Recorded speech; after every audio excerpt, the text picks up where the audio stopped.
जानिए हर सच की कहानी दिनेश ठक्कर की जुबान आपके अपने नेशनल न्यूज इंडिया पर। और एक हिसार के अंदर भी कुछ मामला चल रहा है। हिसार का मामला भी इसी तरह का न्यूज पब्लिकेशंस का टेलीकास्ट का है। कौन कौन आरोपी है, मतलब वहाँ दीपक चौरसिया है, इंडिया न्यूज है, शायद कार्तिकेय शर्मा भी है, कार्तिकेय शर्मा और भी कई लोग हैं।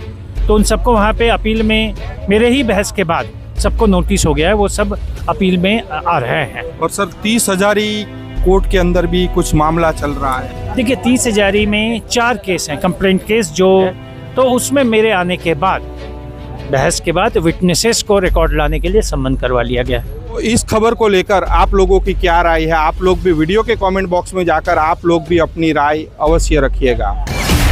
और एक हिसार के अंदर भी कुछ मामला चल रहा है। हिसार का मामला भी इसी तरह का न्यूज पब्लिकेशंस का टेलीकास्ट का है, जिसपे कंप्लेंट जो था, ये सब मेरे आने से पहले हुआ। निचली अदालत ने, ट्रायल कोर्ट ने कंप्लेंट खारिज कर दिया था, जिसने कंप्लेन किया था कि गलत प्रचारित किया गया है।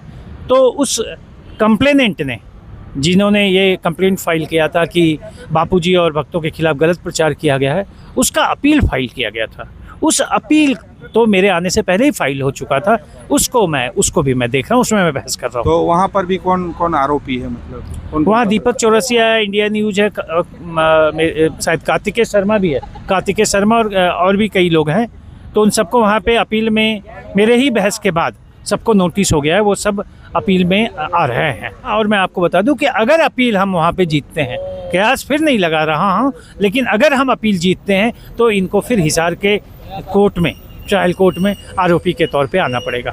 और सर 30,000 कोर्ट के अंदर भी कुछ मामला चल रहा है। देखिए 30,000 में 4 केस हैं, कंप्लेंट केस जो संत श्री आसाराम बापू ट्रस्ट के द्वारा किया गया है। वो केस भी वही, आपको पता होगा कि जैसा उस वक्त आसाराम जी और उनके भक्तों का कहना था कि बहुत ही अनर्गल चीज़ें और गलत चीज़ें प्रसारित की गई थी।